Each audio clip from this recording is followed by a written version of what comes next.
Hello, hellos, ah, magandang hapon sa lahat. Ah, dahil Father's Day pa ngayon, ating pag-usapan saglit. So, konti lang, saglit lang yung Father's Day.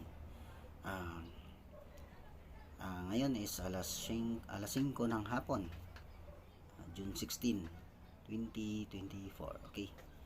Ah, Bakit may Father's Day sa Pilipinas, no?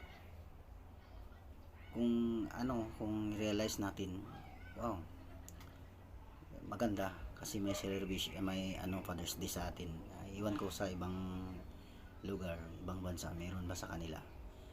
So sa Pilipinas, pinagpahalagahan yung Father's Day dahil ang pagkaama hindi biro at saka hindi basta-basta. Gaya nito,